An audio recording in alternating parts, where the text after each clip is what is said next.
Hi everyone! Welcome to REC 101, where you can learn how to make the most out of the Real Estate Center's resources. I'm Haley Reeder, Communications Specialist. Being aware of home price trends in an area is helpful to anyone in the business of buying and selling homes. A home price index is a good tool for this. While many are available, one of the most reliable is the index on the Real Estate Center's website. Center Senior Data Analyst Joshua Robertson is here to explain how our index can be useful to you. Thanks for being here, Josh. Glad to be here. Great, let's get started. For more videos like this, be sure to subscribe to our YouTube channel, and don't forget to follow us on social media. So what is the Real Estate Center's Home Price Index? The Home Price Index measures price appreciation changes for single-family homes. As of 2019, coverage includes quarterly indexes for the Big Four Texas metros, Austin Round Rock, Dallas Fort Worth Arlington, Houston the Woodlands Sugar Land, and San Antonio New Braunfels. It also covers Amarillo, El Paso, and Sherman Denison. DFW is split into the Dallas Plano Irving and Fort Worth Arlington metropolitan divisions. What makes our index unique? First, it's free for anyone to use. It also uses repeat sales analysis, which measures the change in sales price from multiple sales of the same house. It includes real sales data collected from an improved and expanded database. The index was developed through a research agreement with Texas Realtors. To access the index, head to www.recenter.tamu.edu. I already have the website open on my browser. The center's website works with your favorite browser, and you can even access the site on your mobile device. If you're accessing the site on a desktop computer, you will find 5 tabs at the top of the page. Click the Data dropdown. Click Home Price Index. This takes you to the index page. You can select your desired metropolitan statistical area on the right side of the page under Select a Geography. On mobile, click the collapsible menu at the top right-hand corner of the page. This should open 5 tabs. Click Data, then click Home Price Index. To select an MSA, scroll down to the bottom of the page and click on the drop-down menu. You can also directly reach this page by entering this address in your URL box, www.recenter.tamu.edu/data/home-price-index. Bookmark this page for easy access. You can download the index as a CSV file for easy data access. You can also read a technical report about the data in the index. The tech report describes how this economic model works and was created.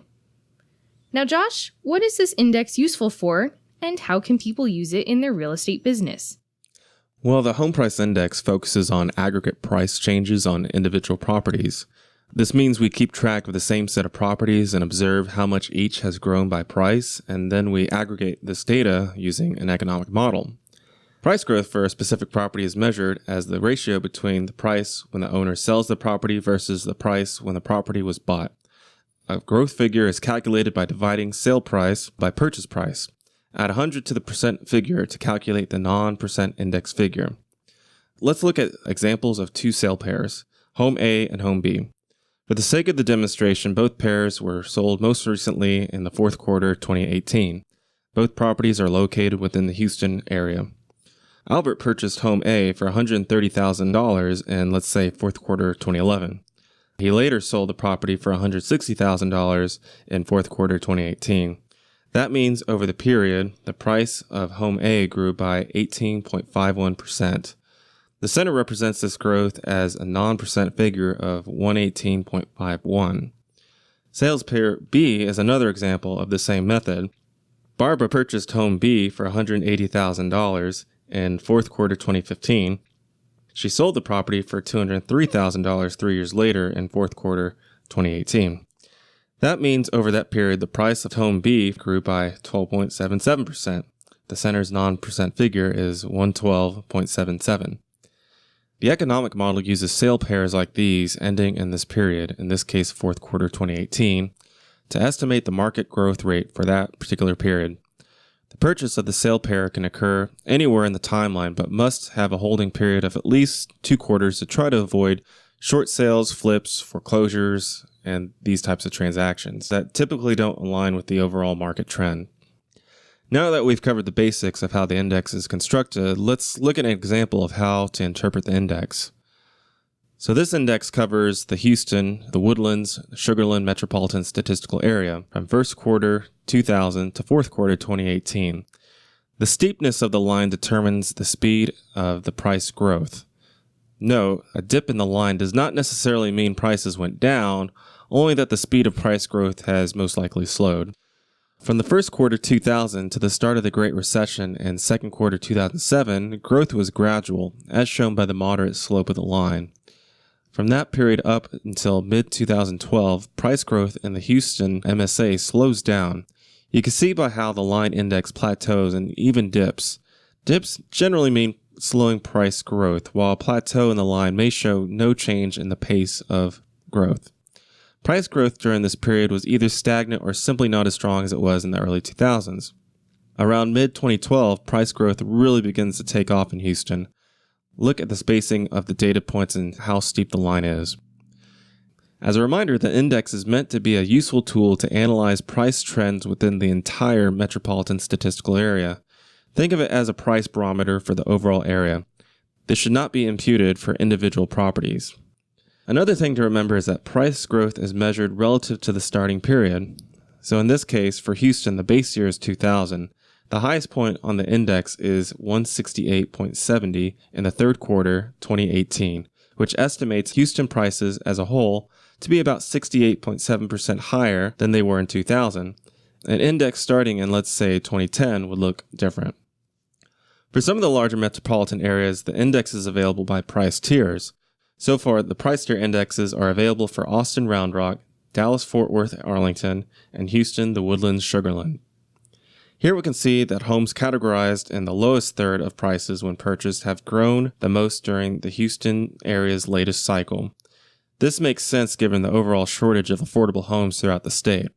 Other price tiers have also increased, but not at the same rate as the lowest tier. So how can the Texas Home Price Index help real estate professionals? Well, first, identifying price trend shifts could help determine the overall strength of the market. Accelerated price growth is normally a sign of either strong demand, low supply, or possibly both. Homeowners may be interested in the information provided by the index to help coordinate when or if to sell their homes, while potential buyers may be able to use the data to help educate themselves on market price expectations. The use of other real estate center resources can help paint the full picture in order to devise the best marketing or search strategy. Thanks for the explanation, Josh.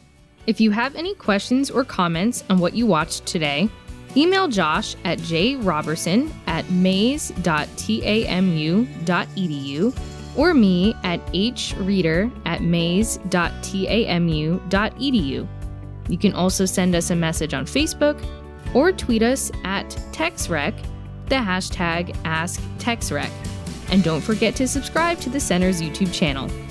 Thanks for watching this episode of REC 101, brought to you by the Real Estate Center at Texas A&M University, where we've been helping Texans make data-driven decisions since 1971. This is Haley Reeder. And this is Josh Robertson. Bye everyone.